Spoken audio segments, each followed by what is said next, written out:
Ilikuwa ni kama historia kwangu kwa sababu sio kitu kidogo kwa msanii wa Tanzania, East Africa kuwa recognized na kwenda kuperform FIFA World Cup. Sio kitu kidogo kwa sababu ni show ambayo inakuwa inaonyeshwa dunia nzima. Kwa hiyo unaonekana sehemu zote. Alafu ni platform ambayo ni very famous all over the world. Kwa hiyo wasanii wako wengi sana. Kwa kuwa mmoja ya wasanii wanaoperform ni historia. Kwa hiyo hata nilipopata email mwanzo I was going crazy kwamba bana hao ni maskamu wao wenyewe.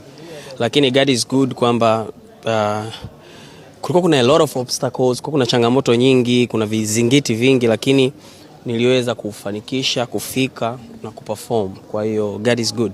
Ni kitu kikubwa kwangu, lakini kitu kikubwa kwa industry pia.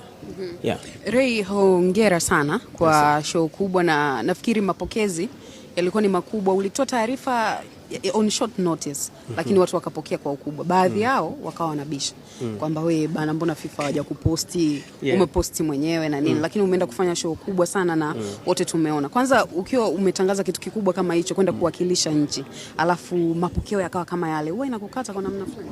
No, hainikati kwa sababu hii issue inaenda na mentality na akili ya mtu. Ujue kitu ambacho ukijui afu mtu akaongea kitu ambacho hakijui. Kama kuna mtangazaji mmoja nilikuwa naona anaongea Ray anajitengenezea cover, nikaza maskini ya Mungu hajui. Kwa hiyo mtu ambaye hajui na wewe ukachukia, unakuwa unaonekana wewe ni mjinga kwa sababu wewe unajua uhalisia. Kwa upande wangu mimi, kwa hiyo ninachokifanya nakuwa naamini hichi kitu ni proper.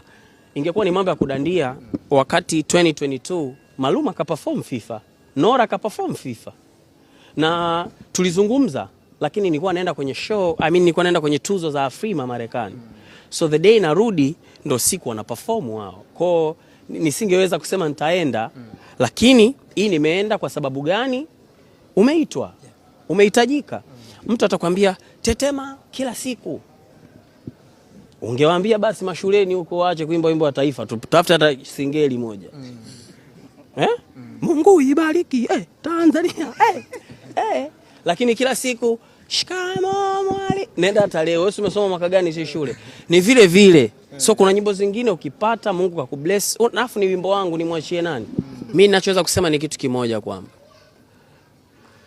tusiishi kwenye maisha ya kuongopewa kwamba msanii fulani hawezi, fulani anaweza, fulani noma, fulani sio noma. Utakuwa unapoteza muda tu, kwa sababu wasanii hao wenu ndo wao mko nao. Mkiwapa nguvu nyie, mtu anawaza huyu nani? Yaani kwa mfano let's say imepostiwa FIFA, watu wote wana support pale, hata FIFA wenyewe wanaona huyu nani huyu? Lakini mkicriticize, kwa sababu mtu akicriticize anajua ujue, akiingia na translate anakuta wanakumoku wewe mwenyewe tena. Kwa anaona kwamba tukimweka huyu mtu na si wenyewe kama tunatukanwa, sio tena tunasifiwa. Lakini mkiwa proud na unavyosifia, unafanya industry inakuwa kubwa. Ukubwa faida yake ni nini? Wewe unaweza kuwa na mtoto wako mdogo, unampeka shule kila siku anarudi, kumbe ni Rayvanny baadaye naye msanii. Kwa hiyo ukiwa unaweka mazingira mazuri ya kusupport, baadaye hata generation yako wewe itasupportiwa, mdogo wako, dada yako, kaka yako, shangazi yako, rafiki yako. Kwa sababu tukiwa na akili ya kwamba tu mimi namkubali mtu fulani, hamuwezi mtu fulani, ni sawa, ushindani ni sawa, lakini inapokuja swala la kitaifa au swala la kumpa mtu nguvu, apewe mtu nguvu. All in all, wasiache support na iona, tunatoa kazi, wanafuatilia, waendelee kusupport. Lakini pia na ujumbe kwa watu ambao wanaamini, hii nirudi kidogo unipate wide. Kwa watu ambao wanaamini kwamba Rayvanny hivi, Rayvanny sijui hivi, Rayvanny, I'm still here. I'm still here and I'll show them